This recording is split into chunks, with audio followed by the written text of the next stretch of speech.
Bonsoir. Quelle partie se joue en ce moment en Ukraine, alors que l'on commémore justement le déclenchement de la guerre 14 avec l'assassinat à Sarajevo de l'archiduc Ferdinand d'Autriche et puis cette escalade incroyable, inexorable vers la guerre et la boucherie. On se demande où va nous mener la partie qui se joue en Ukraine. Faut-il craindre une guerre? Jusqu'où peut aller Poutine, le nouveau tsar et ses rêves de grande Russie? Eh bien, c'est le thème de ce 253e numéro de Complément d'enquête.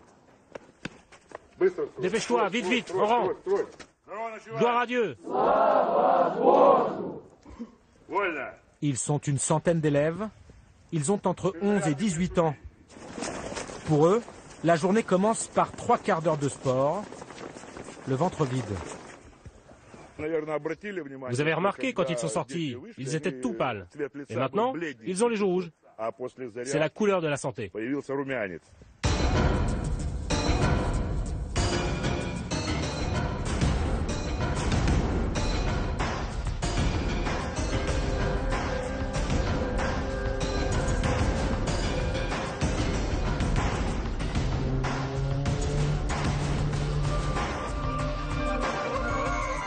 Voilà, ces jeunes qu'on vient d'entendre sont des Cosaques d'Ukraine, ou plus précisément de Crimée. Nous avons été admis dans l'une de leurs écoles et vous verrez, ils vivent dans le culte de Poutine et de la Russie éternelle. Nous verrons aussi comment, à Saint-Pétersbourg, sa ville natale, Poutine a réussi à réconcilier toutes les Russies, la Russie des tsars, celle des bolcheviks et celle d'aujourd'hui. Et puis nous irons à Londres, rebaptisé Londongrad, tellement les oligarques richissimes y sont nombreux. Alors pour parler de tout cela, de cette escalade inquiétante en Ukraine et puis de Vladimirovitch Poutine, qu'on va essayer de comprendre. Et bien, nous serons notamment ici à l'ambassade de Russie, ou plus précisément dans la résidence de l'ambassade.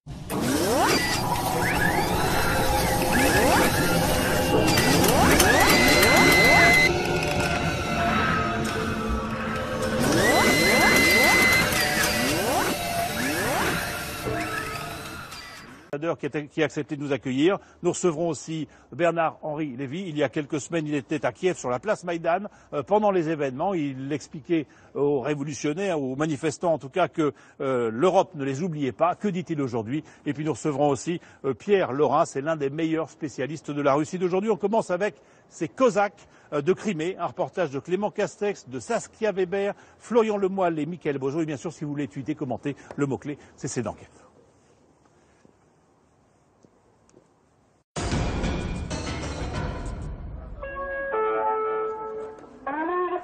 À la tombée de la nuit, dans cette gare d'une petite ville de Crimée, 3 tocs, 3 hommes. Leur uniforme est trompeur. Sergueï et ses 2 amis ne sont ni policiers, ni soldats. Ce sont des Cosaques, des civils en treillis, des bénévoles qui chaque soir inspectent la gare et dévisagent les passagers. Une milice au service d'une cause, l'ordre et la sécurité. Vous savez que vous êtes dans un lieu public et qu'il ne faut pas boire? Oui, pas de problème. Je vous remercie. Je leur ai demandé qui ils étaient, ce qu'ils faisaient, où ils allaient, la routine quoi. Vous savez ici, ça arrive que la jeunesse ne se comporte pas bien. Vous savez qui c'est? Oui, ce sont des gens qui nous protègent. C'est comme une milice populaire qui surveille les citoyens, mais ils sont des nôtres. Ils sont là pour nous, et en plus ils ne sont pas payés. Une sorte de police de proximité officieuse, mais respectée par tous. Un fouet dans la main, et dans la tête la certitude d'être utile, de lutter contre la décadence. Monsieur, vous savez que c'est interdit de boire dans la rue? Je vous demande de boire à l'intérieur. D'accord, monsieur. Sergueï et ses amis sont les héritiers d'une confrérie vieille de plusieurs siècles. Les Cosaques, au départ des cavaliers redoutables qui défendaient les frontières de l'Empire russe, des mercenaires qui formaient la garde rapprochée des tsars, comme Nicolas II. Aujourd'hui, ces Cosaques reprennent du service, mais cette fois-ci à la solde de Poutine. Présents dans tous les pays voisins, ils incarnent la nostalgie de la Grande Russie. Le monde entier les découvre devant le Parlement de Crimée. Là, ils épaulent les 25 000 soldats russes qui occupent ce morceau d'Ukraine. Pendant ce moment historique, où la région est devenue russe, nous avons suivi ces mystérieux Cosaques. Ils sont au service de Dieu, et de leur patrie. Un mélange de paramilitaire et de scoutisme, les Cosaques, ou le retour de la fierté russe.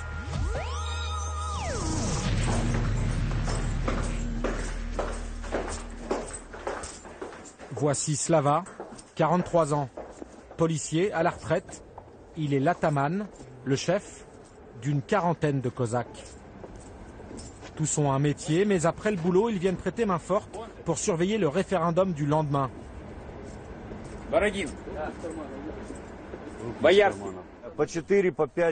Demain, vous irez patrouiller dans toute la ville.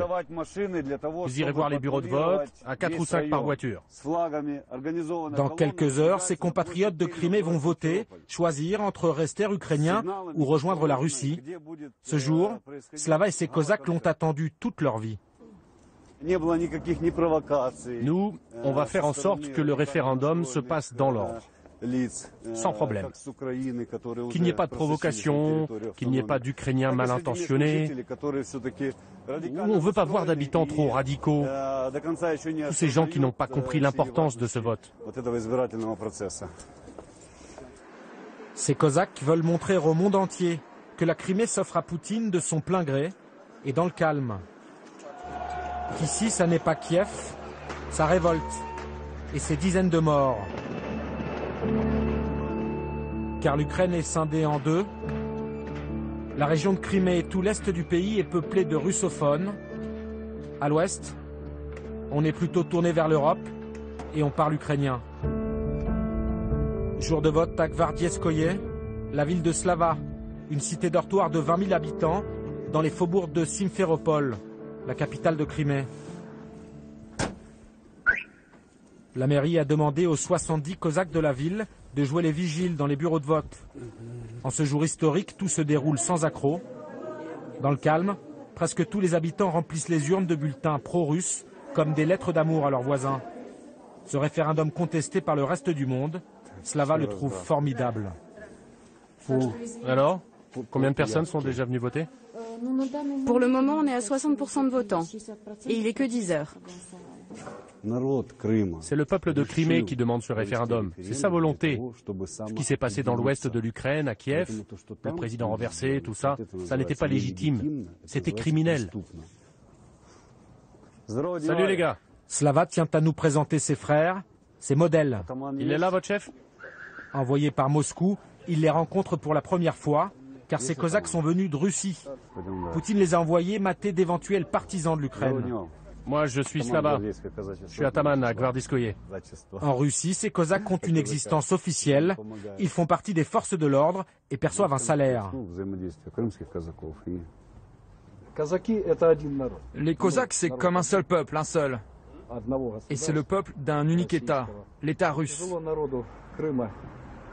En ce moment, c'est difficile pour le peuple de Crimée. Le fascisme veut s'installer, mais on ne leur cédera rien. Notre mission, c'est la paix sur tout le territoire de l'ex-URSS, de l'ancien empire.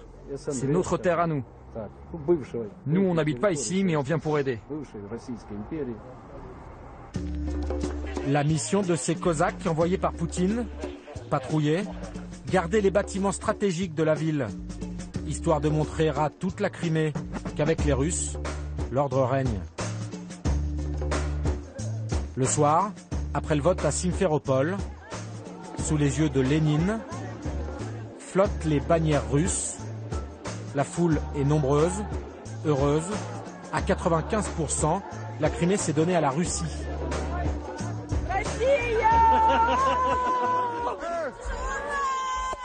Au grand bonheur de Slava, qui connaît l'hymne russe par cœur. Sa femme Irina est elle aussi bouleversée. Je suis heureuse, jusqu'aux larmes. Quand je suis née ici, c'était encore l'URSS. Et puis j'ai grandi en Ukraine. Mais je n'ai jamais parlé ukrainien. Je ne me suis jamais sentie ukrainienne. Mais on se sent presque tous russes ici, hein? Donc en fait, on ne fait que rentrer à la maison. Retour à la maison pour ces patriotes cosaques à qui on enseigne l'amour de la Russie dès l'enfance.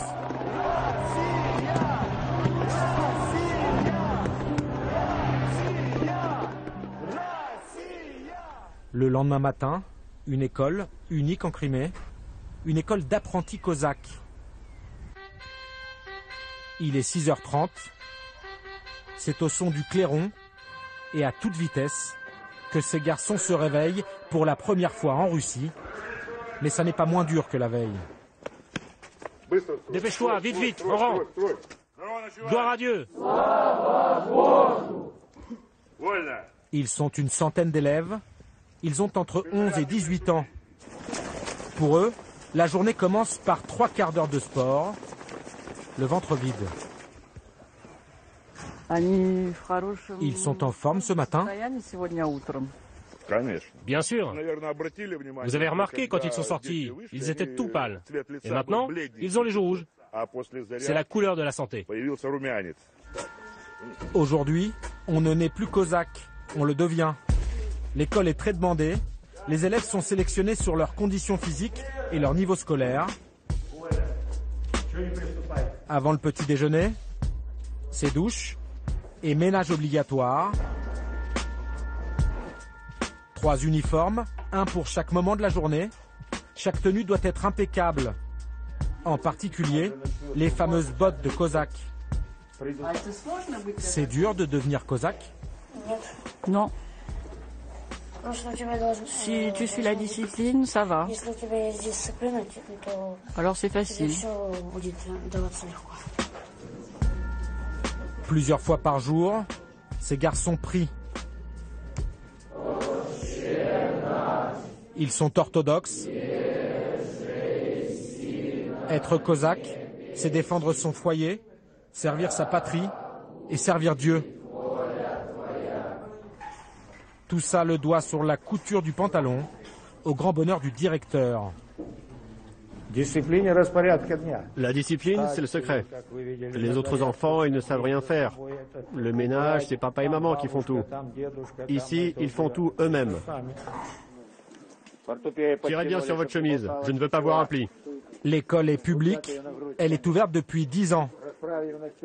Ici, chaque erreur est punie. Et toi, elles sont où tes bottes? J'ai pas eu le temps. J'ai pas eu le temps de les mettre. L'éducation cosaque est applaudie par Vladimir Poutine. Car un élève cosaque, c'est un enfant qui aime la Grande Russie, un enfant qui se prépare à la défendre. Pour vous, être patriote, ça veut dire quoi? Sans le patriotisme, je ne sais pas comment on peut vivre. Chez vous en France, si vous aimiez plus votre pays, il n'y aurait pas tous les problèmes de la jeunesse que vous connaissez, les voyous qui brûlent les voitures.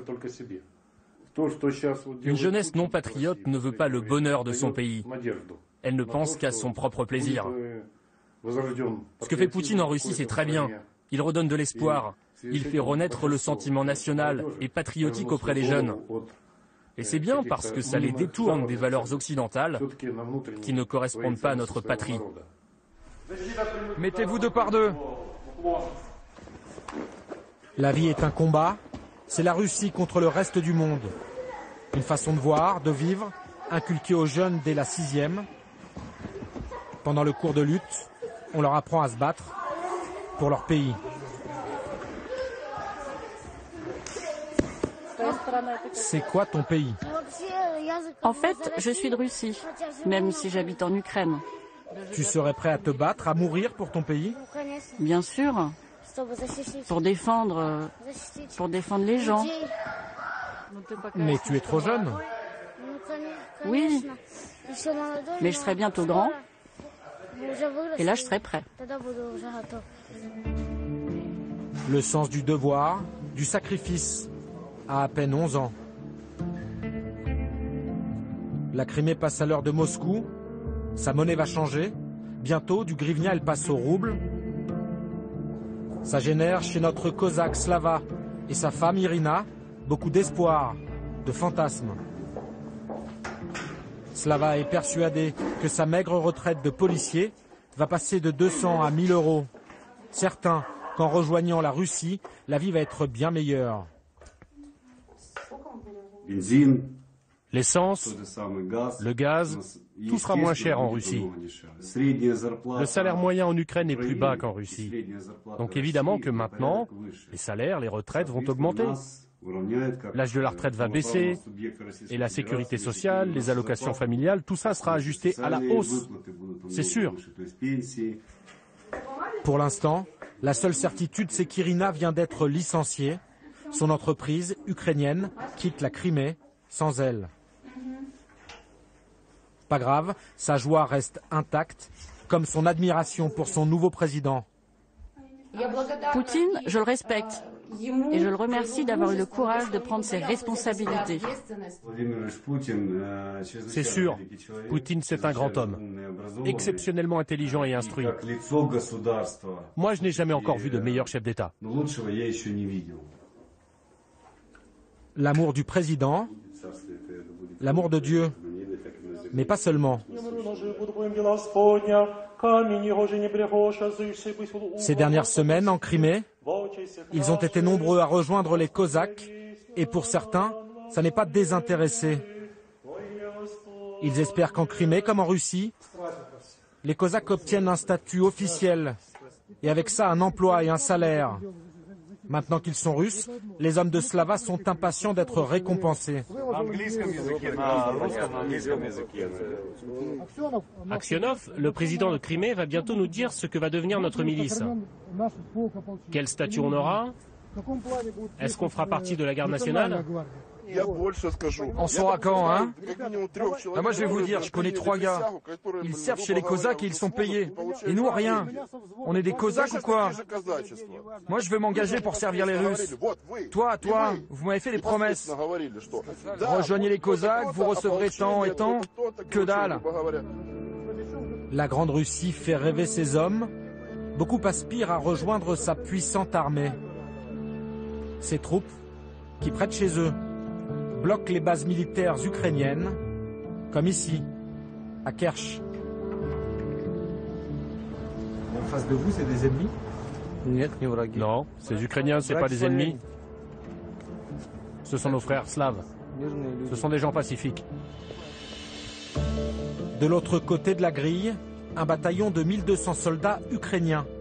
Ici, la question du patriotisme se pose, et de façon urgente. D'ici 24 heures, chacun de ces soldats doit trancher, faire allégeance à la Russie ou quitter l'armée. Voici le commandant Alexei, leur chef. Lui n'a pas encore déposé les armes. Mais il est dépité. Les 3/4 de ses hommes se rallient aux Russes. Lui va démissionner. Un jour, vous serez soldat de l'armée d'en face? Non, jamais. Moi, ma conscience m'en empêche. Vous savez, nulle part on aime les traîtres. Ni en Russie, ni en Ukraine. Pour Alexei, ça ne fait aucun doute. Si Poutine a englouti la Crimée, c'est à cause de la paralysie des Occidentaux. Et ça n'est qu'une étape. D'autres régions vont suivre, il en est sûr. À l'origine, il ne voulait pas annexer la Crimée. Mais personne ne l'a arrêté. Alors il s'est comporté comme au Moyen-Âge. Si ton voisin est faible, pourquoi pas le bouffer? Vous pourriez demander aujourd'hui aux Français, à l'Europe, aux Français, qu'est-ce que vous pourriez demander aujourd'hui? Rien du tout. Mais je peux vous conseiller une chose. Armez-vous. Il n'y a plus rien d'autre à faire. Le lendemain, les chars russes pénétraient dans la base et le commandant Alexei quittait l'armée.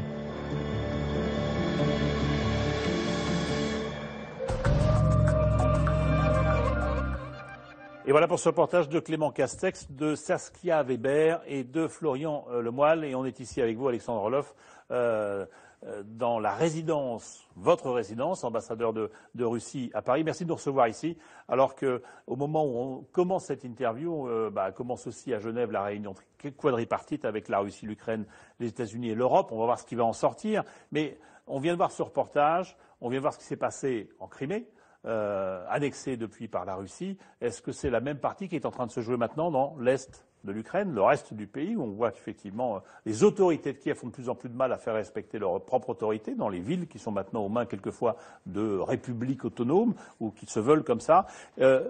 Poutine lui-même dit qu'on est au bord de la guerre civile. On est au bord de la guerre civile ? Je pense que, hélas, c'est vrai. Hélas, c'est vrai, puisque depuis déjà des mois et des mois, la population russophone de ces régions de l'Est de l'Ukraine veut se faire entendre, mais elle n'a pas l'impression d'être entendue. Tout ce que veut cette population, c'est de vivre en Ukraine, mais respecter ses particularités qui sont liées avec leur langue, leur culture.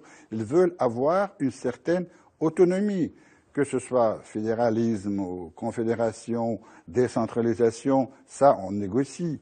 Mais pour le moment, hélas, les pouvoirs à Kiev n'ont pas entendu ce message. Mais vous reconnaissez l'existence de cet État Bien dans sûr. son intégrité. Bien sûr. À l'exception maintenant de la Crimée qui Bien n'est plus sûr. dans cette Bien intégrité-là. Mais Tout à pour le fait. reste, elle n'est pas remise en cause. Non, pas du tout. Pas Bon. du tout. Pourquoi vous avez 40 000 soldats qui sont massés à la frontière alors ?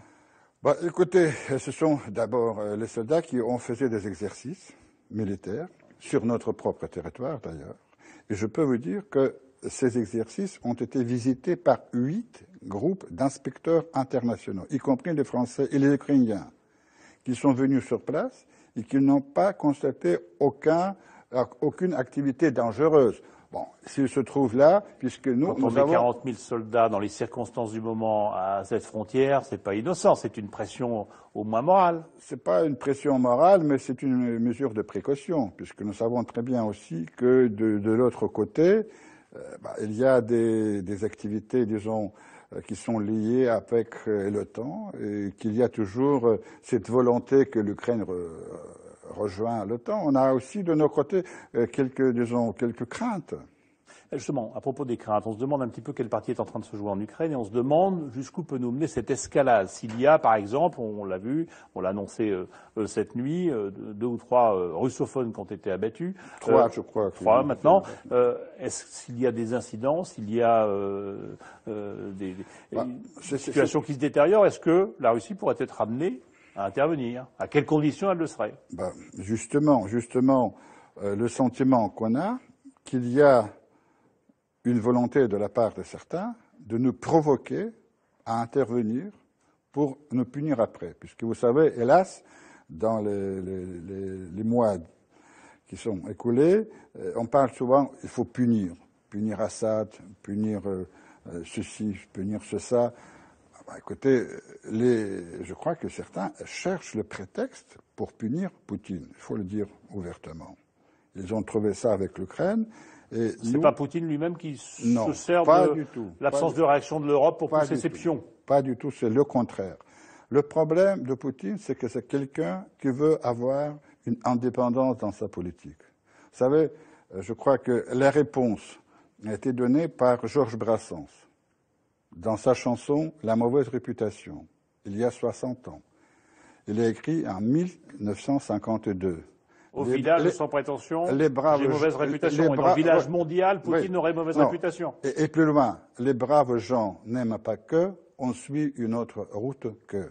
Voilà le problème de Poutine. Ce serait ça le seul problème de Poutine. Il veut suivre une autre route que suivent les Américains. À force de montrer ses muscles comme il le fait, Vladimir Poutine, il s'en sert un petit peu quand même, petit à petit, il pousse ses pions, il avance, et on se dit, tant que l'Europe ne bouge pas, et l'Europe ne bouge pas, il va continuer de le faire. Qu'est-ce qui pourrait lui faire demi-tour? D'abord, Poutine n'a aucune visée agressive contre l'Europe et contre le monde extérieur. La Russie est tellement grande et tellement riche qu'il n'a pas besoin d'autres terres. C'est pas du tout sa volonté de jouer de muscles. Mais pour se faire respecter, il faut des fois montrer qu'on peut réagir. J'ai commencé l'émission en faisant référence à la guerre 14, à la façon dont elle s'est déclenchée, à cet assassinat à Sarajevo, etc. Il y a cette espèce d'enchaînement fatal qui a amené les peuples en guerre pour un des plus grands drames de l'humanité. On joue avec le feu, vous dites là? Tout à fait. À mon avis, justement, l'année de la commémoration de la Première Guerre, il faut se souvenir comment cette guerre a commencé, vous avez raison à le dire. Et à mon avis, il faut vraiment tout faire pour éviter un dérapage avec des conséquences imprévisibles. Parce que ce dérapage est possible. Est possible. Et ça, c'est grave.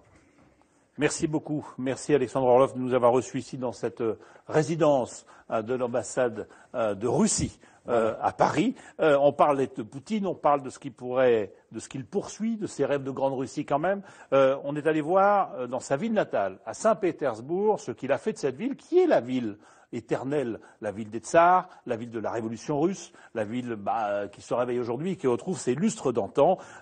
C'est la Venise du Nord, comme on l'appelle. Eh bien, Jean-Carl Lambert, Raphaël Durosel et Olivier Broutin sont allés voir ce qu'en avait fait Poutine.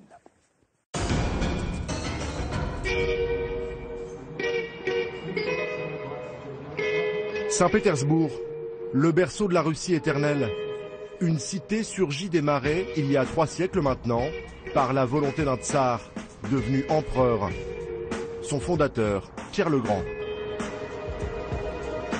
Saint-Pétersbourg, ville de héros de la Révolution, à commencer par Vladimir Ilitch Ulyanov, dit Lénine. Aujourd'hui, la ville porte la marque d'un autre grand homme. Pas encore de statue à son effigie, mais son adresse est déjà célèbre, passage Baskov. C'est là où vécut pendant 23 ans Vladimir Vladimirovitch Poutine. Enfant unique, celui qu'on appelait Volodya jouait dans cette cour. Et aujourd'hui, ses habitants ne se font pas prier pour évoquer l'illustre occupant des lieux. Ah ok, c'était au premier étage.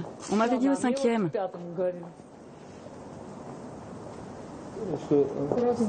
Bonjour. Vous voyez, j'invente rien, c'est dans le journal. Ah ok, super, merci. De ce que je sais, ma chambre actuelle, ça correspond à la cuisine à l'époque.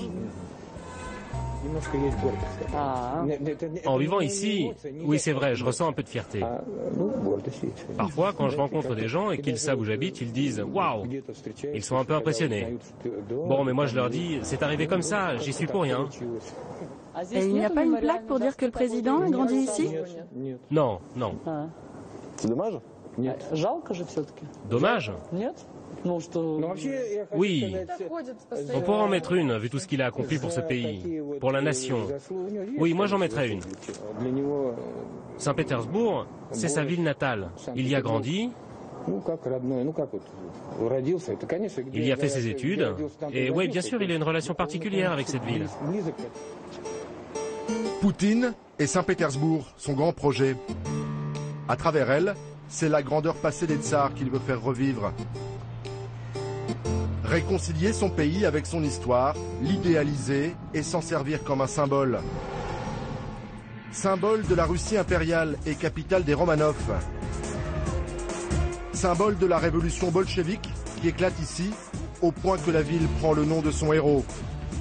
Leningrad. Symbole de la résistance à l'oppresseur, quand ses habitants tiennent face à Hitler, malgré un blocus qui va durer 900 jours. Symbole de la cité soviétique, la ville finalement dira « Goodbye Lénine ». Nous sommes en 1991, Saint-Pétersbourg reprend son nom avec déjà Vladimir Poutine à la manœuvre. Aujourd'hui, c'est une Russie de cartes postales qui s'offre au bord de la Baltique. Refaite à neuf, la ville attire à nouveau et revisite son histoire.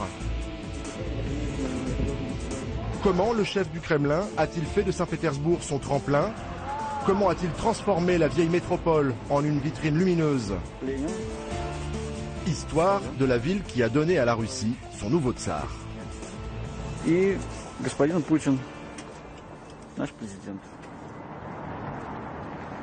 À la toute fin des années 60, Svetlana Potapchuk a bien connu le jeune Volodya. Elle a passé les 2 dernières années de lycée dans cet établissement avec le futur président. À l'époque, un adolescent qu'elle trouvait taciturne, mais travailleur. Volodya, comme on l'appelait, il était très pugnace. Il faisait de gros efforts, même dans les matières secondaires pour lui comme la chimie. Il s'appliquait, il était fort. Il savait même faire la différence entre une simple bombe atomique et une bombe à neutrons. Svetlana, bien sûr, se souvient de son illustre camarade de classe. 「 ». 「 ». 「 ». 「 ». 「 ». 「 ». 「 ». 「 ». 「 ». 「 ». 「 ». 「 ». 「 ». 「 ». 「 ». 「 」 « 」 « 」 « 」 « 」 « 」 « 」 « 」 « Pour preuve, ce télégramme envoyé à l'occasion du 55e anniversaire de l'école. Chers amis, je me souviens toujours avec chaleur de ces années d'études, de mes camarades de classe, de nos professeurs qui nous ont ouvert les routes de la connaissance.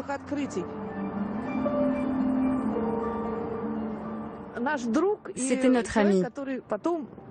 Et quand je pense à tout ce qu'il a fait depuis cette époque, pour cette ville et pour notre pays, que Dieu le bénisse. C'est ici, dans sa ville natale, que la carrière politique de Poutine va vraiment commencer. Après ses années d'études à Moscou, puis une mission en Allemagne de l'Est pour le KGB, il revient à Saint-Pétersbourg au tout début des années 90.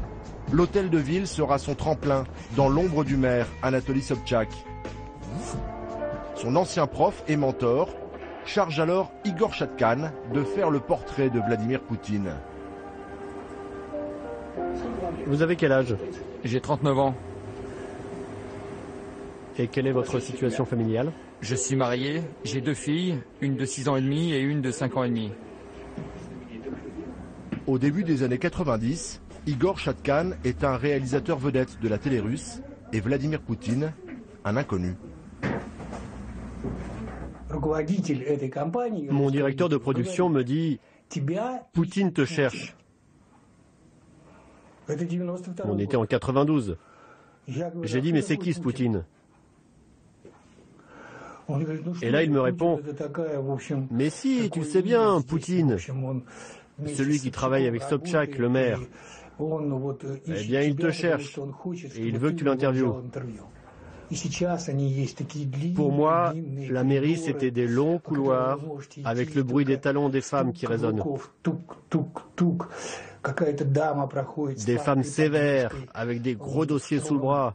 Et encore ce bruit des pas. Et ce silence imposant.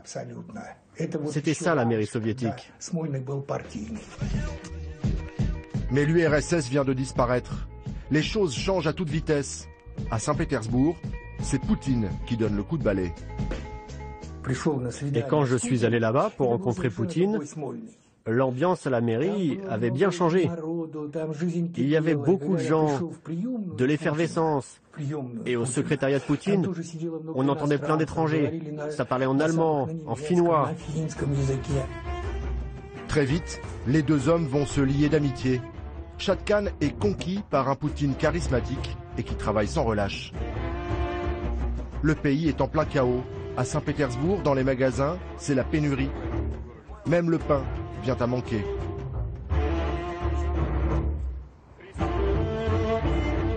Igor se souvient d'un Poutine hyperactif qui l'emmenait sur le port surveiller l'arrivée des cargos de céréales qu'il faisait venir de l'étranger. À cette époque, il ne restait à Leningrad de quoi faire du pain que pour 3 jours. Et Poutine était très content de me montrer un navire britannique qui venait décharger du blé. Le rôle central qu'il a eu ici, il continue de le tenir, à distance. Je sais qu'il reste très concerné par sa ville et qu'il veille toujours à son bon fonctionnement, les musées, les facs, l'administration. 20 ans plus tard, la famine est un vieux souvenir. La ville vit mieux que le reste du pays. Elle ressemble à une métropole occidentale. Poutine en a fait une étape touristique incontournable en Europe du Nord. Et pour réconcilier la ville avec son passé, il n'hésite pas à faire le grand écart. D'un côté, la Russie impériale est remise à l'honneur. On rapatrie les dépouilles mortelles des Romanov à Saint-Pétersbourg. Et le chef du Kremlin, l'ancien agent soviétique, réhabilite les tsars en grande pompe. De l'autre côté, Poutine célèbre la grandeur de l'Union soviétique, avec une attention particulière pour les vétérans, comme ce jour-là, au cimetière militaire de Saint-Pétersbourg. C'est pas tout le monde qui peut serrer la main du président. Surtout ceux, comme Alexandre Toptigin, qui ont stoppé l'avancée des nazis à Leningrad pendant la Seconde Guerre mondiale. Ça restera un souvenir. Ça va rester pour mes petits-enfants. C'est un peu comme du cinéma.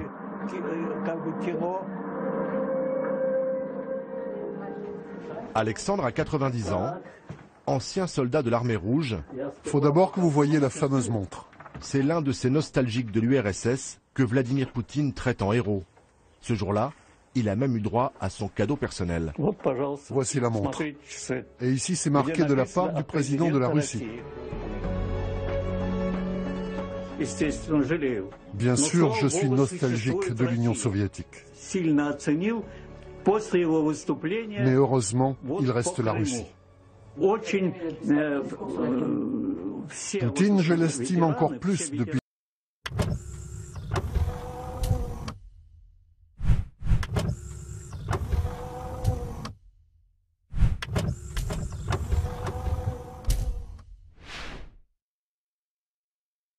Son discours sur la Crimée.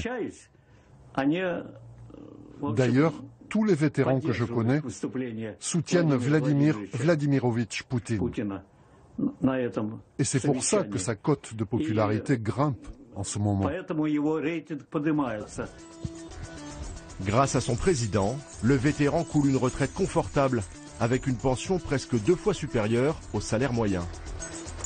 À l'image de sa ville, Alexandre Toptigin est fier de son histoire. Vladimir Poutine, héros dans sa ville, et surtout, seul maître à bord.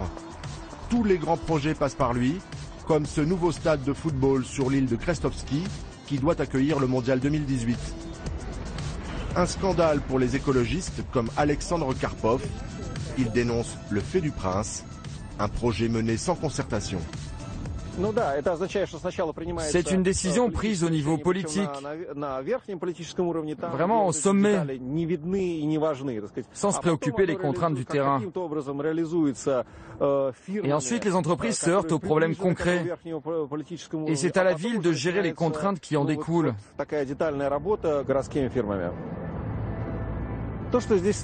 Vous voyez ce qui est en train de se construire là-bas, les piliers. Ce sont les pylônes d'une future autoroute qui va traverser Saint-Pétersbourg du nord au sud. Eh bien, elle va passer tout près du stade, mais il n'y a aucune sortie de prévue pour le desservir. Même chose pour le métro, la première station est à 4 km. Et la facture a doublé en cours de chantier, elle approche aujourd'hui les 800 millions d'euros. Mais la ville du président aura bien son grand stade. À 30 km au sud de Saint-Pétersbourg, Poutine est derrière un autre projet pharaonique. Une ville nouvelle de 40 000 logements en pleine campagne. Pour mener à bien son projet, le promoteur avait besoin de rendre constructibles ces 2000 hectares de terres agricoles. Rien de plus facile, il a appelé Poutine. Je vais vous montrer un document qui porte le sceau du chef d'État de la Fédération de Russie, autrement dit Poutine, qui stipule qu'il s'agit d'un projet d'investissement prioritaire. Une fois que vous avez ce papier validé par le président, le processus démocratique normal disparaît. Légal ou pas, les choses se font. Malgré les recours et les protestations, le terrain est devenu constructible. Son prix a été multiplié par 350. Comme ça.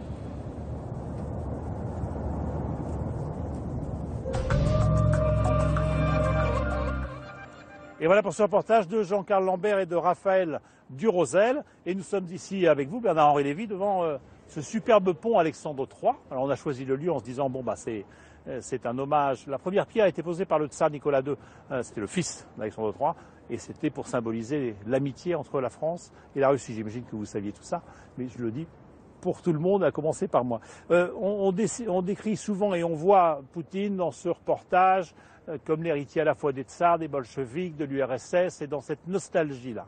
Et comment il faut l'appréhender, Vladimir Vladimirovitch Poutine? Est-ce qu'il faut avoir peur de cet homme? Ça dépend qui. Si on pense que la fin du communisme et la disparition de l'URSS était une des rares très bonnes nouvelles de la fin du XXe siècle. Pour lui, c'est un drame. Il faut avoir peur de Poutine qui pense que c'est une tragédie. Poutine est l'homme qui a dit la disparition de l'URSS est la plus grande tragédie géopolitique du XXe siècle. Quand on pense le contraire, comme un grand nombre de vos spectateurs qui pensent qu'au contraire ça a été un moment de libération pour les Russes, pour l'Europe centrale et pour l'Europe tout court, il faut avoir peur de cet homme qui veut la restaurer, oui. C'est son but, c'est de restaurer cette grande Russie, URSS, empire russe. Il l'appelle autrement, il l'appelle l'Union eurasiatique. Mais l'idéologie, mais d'abord le projet est là, l'Ukraine est un morceau de choix dans cette reconstruction de l'empire russe ou soviétique, et l'idéologie est très constituée aussi, c'est un mélange bizarre et très inquiétant, d'autoritarisme qui vient de l'époque des tsars, de totalitarisme à la mode soviétique, de haine de l'Europe, de haine des États-Unis et de haine de la démocratie. Alors, aujourd'hui, par rapport à l'Ukraine, jusqu'où est-il prêt à prendre des risques, Poutine? Lui-même dit aujourd'hui, j'aimerais pas avoir à faire entrer mes troupes en Russie. Est-ce qu'il en est capable? Est-ce qu'il est capable de pousser le risque jusque-là? Il ira jusqu'au point où les Européens et les Américains le laisseront aller. C'est aussi simple que ça. Quand les Européens lui diront stop, il stoppera. Tant qu'on ne lui dira pas stop, il avancera. Et pour l'instant, il est bien obligé de constater, comme vous et moi, qu'on ne lui a pas dit stop en Crimée, qu'on ne lui dit pas stop dans le Donbass, et que pour le moment, les Européens gesticulent en ordre dispersé. Les Américains sont également dans une attitude de très très grande prudence, un peu comme à l'époque de Chirac où on disait toujours, c'était le grand thème, il ne faut pas humilier la Russie. Moyennant quoi, l'Europe se laisse marcher dessus. Alors le Donbass, c'est cette fameuse région de l'est de l'Ukraine qui est russophone et où on assiste en ce moment à l'émergence de républiques autonomes, etc. Mais c'est une vraie volonté ou c'est une partie de bluff gigantesque, une partie d'échec? C'est sûrement pas une partie d'échec. Vous savez, Garry Kasparov dit toujours, j'en ai marre, qui s'y connaît en échec, il dit j'en ai marre qu'on qualifie de Poutine de grand joueur d'échecs. Parce qu'au jeu d'échecs, dit Kasparov, qui s'y connaît, il y a des règles. Et Poutine est un bandit, il n'applique pas les règles. Donc c'est pas une partie d'échecs. C'est pas un bluff non plus. C'est une opération impériale. Ça existe les impérialismes. L'Europe a été impérialiste, l'Amérique a été impérialiste. Aujourd'hui, la Russie est impérialiste. Face à une Europe qui, vous le dites, ne bouge pas pour l'instant parce qu'elle s'est construite sur la paix. Je ne crois pas qu'elle ait très envie de rentrer ou d'envisager de rentrer dans une guerre. Vous êtes allé sur cette fameuse place Maïdan avec les révolutionnaires ou en tout cas ceux qui ont fait tomber le pouvoir de Yanukovych. Vous leur avez dit des choses fortes. Vous leur avez dit je suis un Ukrainien. Nous sommes des millions à avoir compris que votre sort se joue ici sur cette place de l'indépendance, rebaptisée place de l'Europe. C'était notre sort à nous Européens. Notre sort à nous Européens. C'était des beaux mots. Mais vous diriez la même chose aujourd'hui parce que l'Europe depuis, comme vous le dites, elle ne s'est pas tellement manifestée autrement que par des mots. Je le pense plus que jamais. Je pense que si l'Europe est incapable de manifester concrètement son soutien au peuple ukrainien, l'Europe est morte. L'Europe aura honte d'elle-même et nous aurons honte d'avoir laissé faire cela. Mais ce soutien, ça va jusqu'à faire la guerre, à mourir pour Kiev ou l'Ukraine? Bien sûr que non, personne ne parle de faire la guerre. Mais ça veut dire, par exemple, les fameuses sanctions économiques qui ne sont même pas appliquées. Est-ce que vous savez qu'il y a quelques jours, se trouvait à Paris, pour rencontrer les plus hauts responsables de la diplomatie de notre pays, le président de la Douma, qui est sur la liste des sanctions. Mais sous prétexte qu'il était invité par l'UNESCO, il avait une sorte de sauf-conduit. Enfin, Poutine doit se moquer de nous, doit trouver l'attitude de l'Europe, sa manière de jouer avec ses propres règles, au choix comique ou déshonorante. Donc je dis que les sanctions, c'est la seule arme dont nous disposons face à une Russie économiquement faible, face à une Russie qui a une démographie déclinante, face à une Russie qui a beaucoup plus besoin de nos crédits et de nos technologies que nous n'avons besoin de son gaz, c'est la seule arme dont nous disposons pour la faire reculer. Merci Bernard Olivier. Alors vous parliez de la faiblesse économique aussi de la Russie, on pourrait aussi parler de la faiblesse de l'Ukraine qui est un peu asphyxiée aujourd'hui. Et on va aller maintenant à Londres pour voir que si la Russie est faible, les oligarques ou en tout cas les amis aussi de Vladimir Poutine, eux, sont pas vraiment faibles, ils se sont largement enrichis. Mais l'argent est à Londres, pas à Moscou. Et l'argent est à Londres et pas à Moscou, sur cette place financière bien connue, à tel point qu'on a rebaptisé cette ville. Côté russe, on l'appelle Londongrad, c'est dire si on l'apprécie. Olivier Sibyl, Valérie Lucas et Vincent Buchy sont donc allés dans cette Londongrad.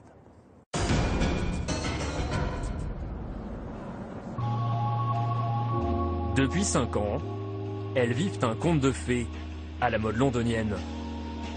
À l'arrière d'un taxi, 3 poupées russes, 3 fashion victimes.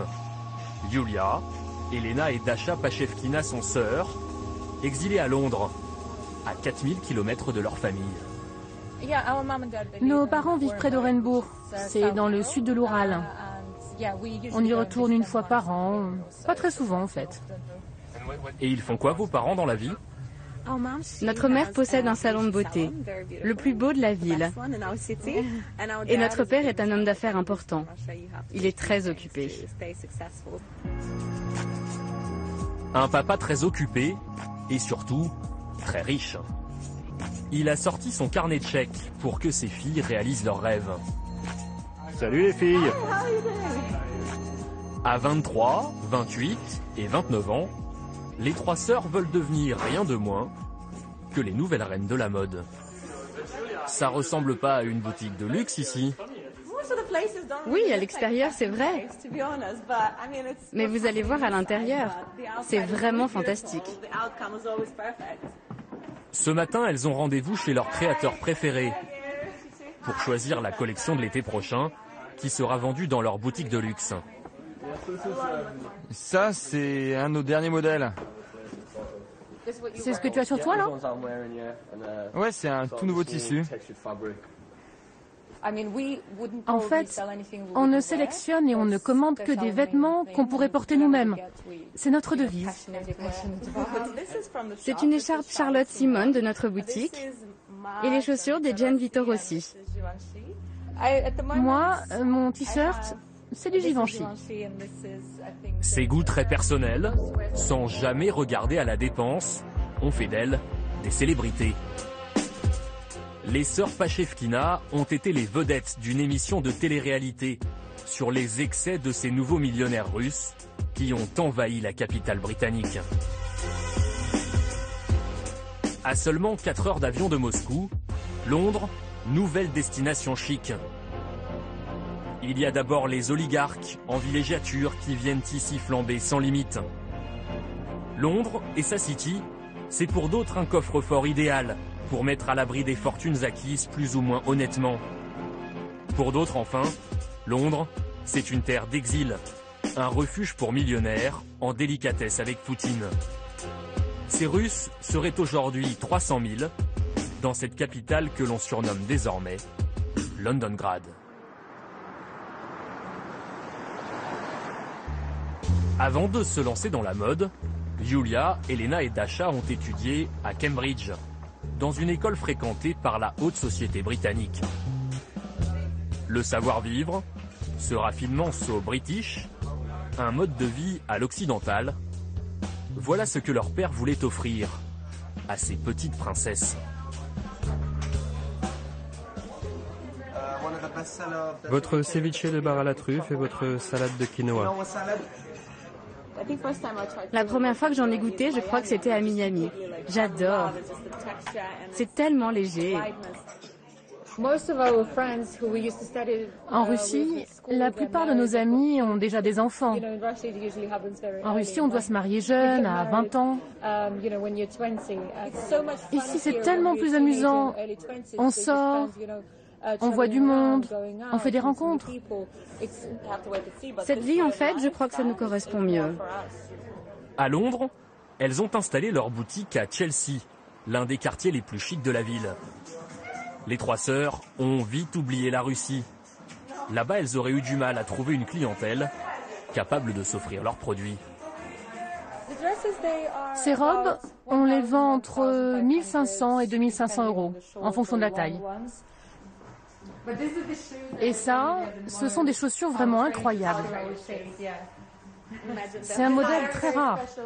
Il n'y en a pas beaucoup dans le monde. Elles coûtent 1800 euros.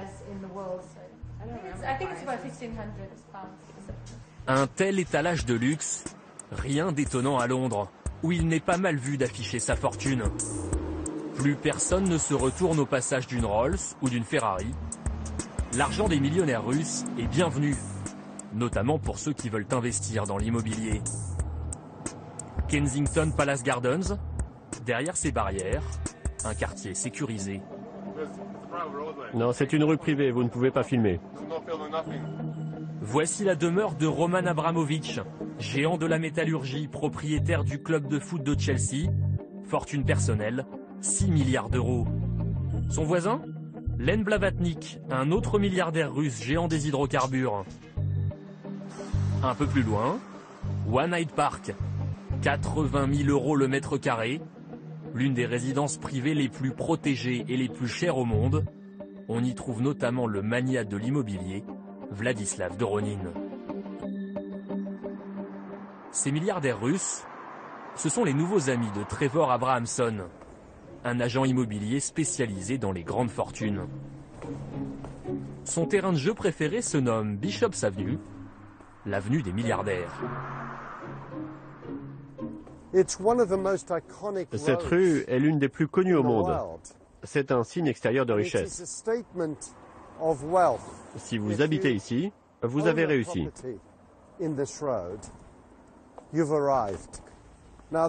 Regardez, cette maison a été achetée par une famille russe pour quelque chose comme 25 millions d'euros. À côté, voici justement le type de propriété que recherchent ces milliardaires russes. Elle est à vendre et vient d'être rénovée.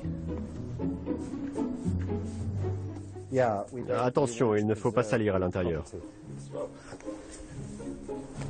Elle fait 1800 mètres carrés sur 4 niveaux. Alors voici le hall d'entrée, spacieux, majestueux, élégant. Une luxueuse villa, entièrement équipée pour convenir aussi bien à des moscovites en vacances qu'à des exilés politiques.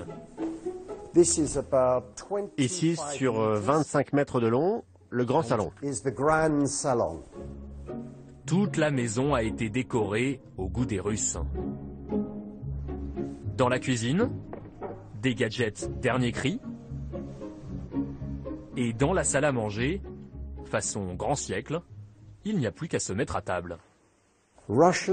Les Russes, ils veulent que tout soit prêt.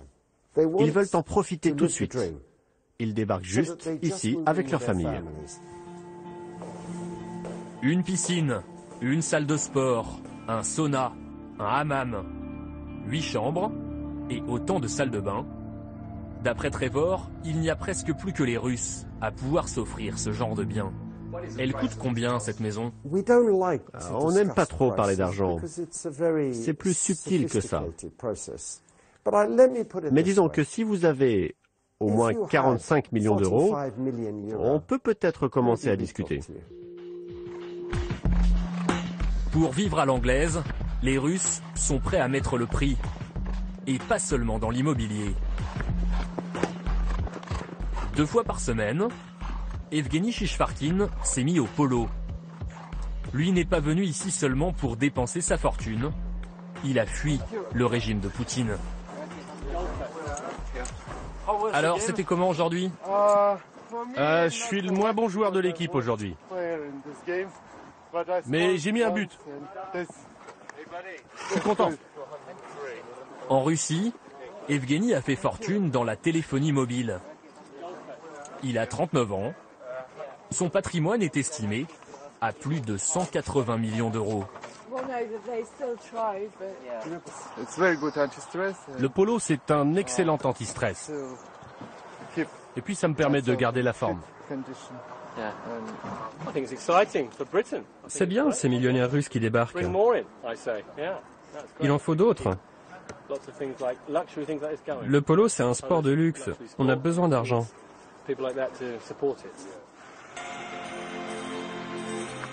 Evgeny s'est enfui de Moscou il y a 5 ans. Il a réinvesti sa fortune dans sa nouvelle passion, le vin. Voici sa cave. C'est la plus belle et la plus fournie de Londres.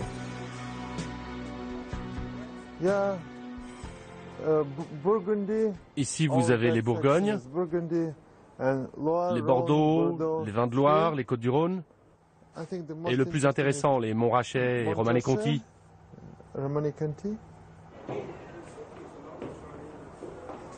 Vous connaissez Château d'Yquem? On a tous les meilleurs millésimes de ces 200 dernières années. Château Yquem, l'un des vins de Bordeaux les plus mythiques. La collection de notre amateur de grands crus est presque unique au monde. Jusqu'à 96 000 livres la bouteille, 115 000 €. Là, on a une bouteille de 1811. Ses clients, de nombreux compatriotes, prêts à débourser 50 000 € pour un Mathusalem de Pétrus. Ce matin-là, il en a déjà vendu 7, qui seront livrés par jet privé. Ça vaut combien votre stock? À chaque fois que je vois le montant, ça m'empêche de dormir pendant 3 jours. Mais ça vaut combien? Beaucoup. Combien? Je peux vraiment pas vous dire. Des dizaines de millions? Je peux vraiment pas vous dire. Plus? Désolé. C'est secret. Parler d'argent le met mal à l'aise, car en Russie, il a failli tout perdre. En 2008, lui et son ancien associé Timur ont été victimes de tentatives de racket. Ils ont dû vendre précipitamment leur entreprise de téléphonie et chercher refuge en Grande-Bretagne. On avait 5000 magasins. Avec 3 milliards d'euros de chiffre d'affaires, on était numéro 1. Et on était devenu trop puissant pour ne pas susciter les convoitises du gouvernement. Vous avez été victime de la mafia, d'officiels corrompus? C'est la même chose. L'État, en Russie, est corrompu à 100%. Et Poutine est le garant de tout ça. Au Royaume-Uni, Evgeny et Timur ont été accueillis à bras ouverts. Il suffit d'y investir au moins 1,5 million d'euros pour obtenir automatiquement un permis de séjour. Comme Evgeny, les hommes d'affaires russes sont de plus en plus nombreux à transférer leur fortune dans les banques de la City et à faire tourner l'économie anglaise. Des centaines de millions d'euros chaque année, d'après Mark Hollingsworth, journaliste d'investigation. Selon lui, si les Russes viennent à Londres, c'est avant tout pour protéger leurs avoirs.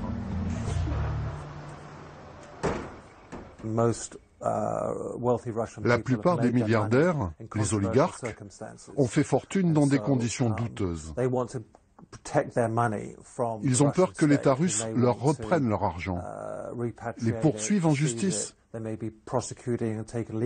Ici, ils savent que si la Russie veut les faire extrader, la justice anglaise les protégera. Car elle considère qu'à Moscou, l'état de droit n'est pas garanti, qu'ils n'auraient pas droit à un procès équitable.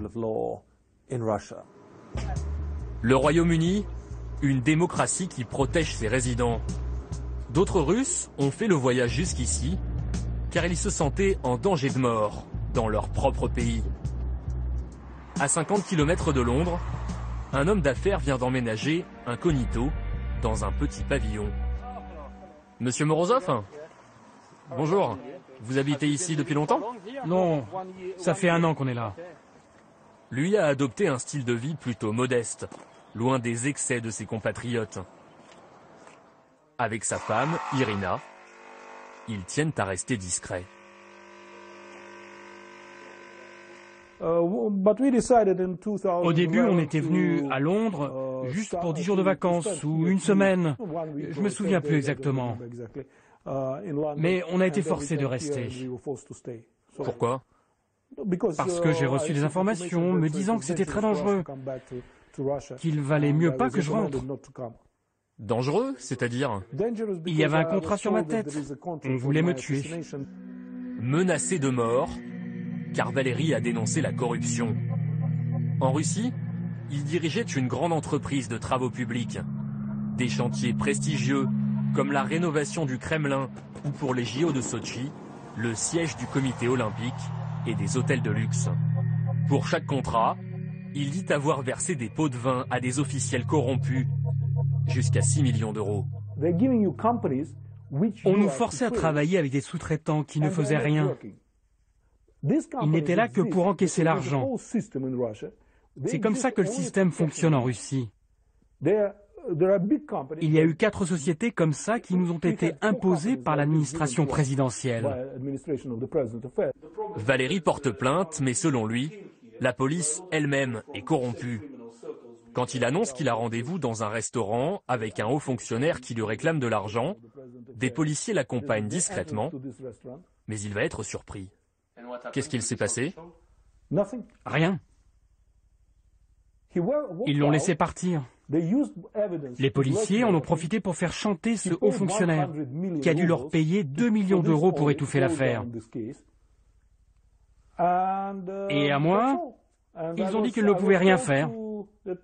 C'est tout.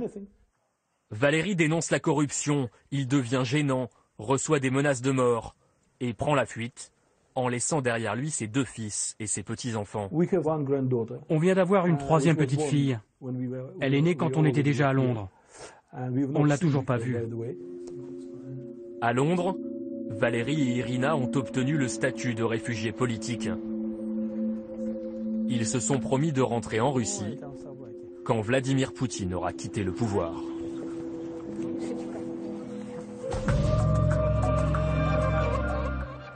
Et voilà pour ce reportage d'Olivier Sibyl et de Valérie Lucas. Et on est de retour ici devant ce pont Alexandre III. Avec vous, Pierre Laurin, vous êtes historien, spécialiste de la Russie. Et votre dernier livre s'appelle « La mystérieuse ascension de Vladimir Poutine ». Alors bien sûr, il n'est pas tout à fait récent, mais vous travaillez sur une réédition. Et par les temps qui courent, il fait encore autorité pour comprendre qui est ce Poutine. Vous l'avez rencontré? Oui. Il est comment? Parce qu'on a toujours l'image de cet ancien lieutenant-colonel du KGB, patron du FSB, ce regard glaçant comme ça, qui a l'air de vous scanner complètement, de voir qui vous êtes. C'est ça? C'est quelqu'un qui fait... C'est quelqu'un... Bon, qui impressionne, qui fait peur? C'est quelqu'un qui impressionne parce qu'il est très déterminé. Et puis surtout, il a gardé de sa formation au KGB, il a gardé certains tics. En particulier, ce n'est pas qu'il a un regard glaçant, c'est qu'il a un regard scrutateur, comme vous l'avez dit. C'est un regard qui vous déshabille, qui vous évalue. C'est le regard, finalement, du flic qui va interroger un suspect. Et donc, de ce fait, vous vous sentez un peu dans vos petits souliers parce que vous avez face à vous non seulement un personnage puissant, mais en plus quelqu'un qui a une supériorité psychologique sur vous. Vous êtes en infériorité. Et il a une grande capacité à juger, évaluer les hommes qu'il a en face de lui. Oui. Bon, mais on dit aussi que c'est un grand joueur d'échecs. Est-ce que c'est à ça qu'on joue, entre guillemets, en ce moment, avec l'Ukraine? Est-ce que c'est une grande partie d'échecs qu'il a entreprise contre l'Europe, contre les États-Unis, pour réaffirmer sa puissance? Je crois que nous sommes des 2 côtés de l'Ukraine, en Union européenne comme en Russie, dans un jeu de dupes. C'est-à-dire qu'on se laisse entraîner dans une affaire que personne n'a voulu au départ, et Poutine moins que les autres. Du coup, il n'a pas été un excellent joueur d'échecs, il a été un excellent joueur de poker avec la Crimée, parce qu'il savait que s'il prenait la Crimée, personne ne pourrait s'y opposer. Il a pris la Crimée sans que personne ne réagit. Maintenant, on travaille, entre guillemets, si je puis dire, sur tout l'Est de l'Ukraine. C'est une autre chanson, on s'inquiète. On a vu l'ambassadeur tout à l'heure, on voit ce qui se passe à Genève aujourd'hui. On a peur, on évoque éventuellement un conflit, on se dit, mais sans le faire exprès, est-ce qu'on ne va pas finir dans une situation dramatique? Absolument, sans le faire exprès, on peut finir dans une situation dramatique. Surtout ce qu'il faut aujourd'hui. Mais vous y croyez ça, ou c'est une façon de nous faire peur pour que l'Europe... Moi, je n'ai intérêt à faire peur à personne, mais Poutine a intérêt à faire monter la pression. C'est un joueur de poker. Il rajoute des mises. Et nous, on est incapables, nous autres occidentaux, on est incapables de suivre autrement que par un bluff qui ne trompe personne. C'est-à-dire que à terme, on sait très bien ce qui va se passer. Ce qui va se passer, c'est que l'Ukraine ne sera pas dépecée, mais elle sera fédéralisée. Il y aura une partie qui sera proche de la Russie à l'est, une partie proche de l'Europe à l'ouest. 2 parties assez autonomes, réunies en un seul pays. En un seul pays, mais avec qui obéiront à des sphères fédérale. d'influence respectives. Je crois que l'exemple de la Belgique est le meilleur qui soit pour le futur de l'Ukraine, c'est-à-dire une partie qui est très proche d'un pays qui est les Pays-Bas et une autre qui est proche de la France. Donc vous nous dites en clair qu'il va gagner. Est-ce qu'il n'aura pas surtout gagné de réexister comme ça dans le champ politique international en s'affirmant, lui et la Russie, comme l'une des puissances à nouveau avec laquelle il faut compter? Il est très clair que la Russie est aujourd'hui à nouveau l'une des principales puissances du monde, alors qu'il y a quelques années, c'était une puissance régionale et qu'on traitait comme une puissance régionale. Aujourd'hui, c'est vrai que de ce point de vue-là, dans les relations avec l'Europe occidentale en particulier et avec les États-Unis, la Russie se trouve dans une position de force pour la première fois depuis très longtemps. Bon, il va falloir qu'on s'habitue à compter avec ce fameux mystérieux Monsieur Poutine. C'est votre livre. Merci beaucoup Pierre Laurin. Merci d'être venu. Merci à vous. Sur ces quais de Seine, ces berges de Seine. Merveilleux. Voilà, nous expliquer un petit peu le mode d'emploi, si je puis dire, de Vladimir Vladimirovitch Poutine. Voilà, on arrive au terme de l'émission. J'espère qu'elle vous aura permis de mieux comprendre un petit peu les enjeux qui sont en cause dans cette partie-là de l'Europe et en quoi ils nous concernent de près. Merci donc à ceux qui nous ont accueillis aux berges de la Seine, au port autonome de Paris, à l'ambassade de Russie. Merci à ceux qui m'ont aidé à préparer l'émission, Thomas Auro, Joël Bruyandet, François Ducrot à la rédaction en chef, Caroline Durand à la préparation des plateaux, Philippe Lallemand à leur réalisation. Voilà, je vous rappelle, les réseaux sociaux, Facebook, Twitter, si vous voulez converser avec nous. Et puis, la semaine prochaine, dans la série des documents de complément, je vous invite à un document d'exception sur un homme qu'on voit très rarement à la télévision, quelqu'un de très discret, même si vous ne connaissez que lui, en tout cas, vous ne connaissez que ses marques. C'est le patron de Dior, de Vuitton, des champagnes Moët-Hennessy, c'est le patron de LVMH, il s'appelle bien sûr Bernard Arnault, première fortune de France, 10e fortune au monde, 30 milliards. C'est le poids qu'il pèse aujourd'hui, Bernard Arnault, qui a accepté de nous ouvrir ses portes. C'est un document signé Tristan Walex et Fred Prigent. Mais la soirée n'est pas finie et je vous laisse bien sûr avec Alcaline. Dès maintenant, pour plus d'infos sur les reportages et réagir sur notre forum, rendez-vous sur france2.fr.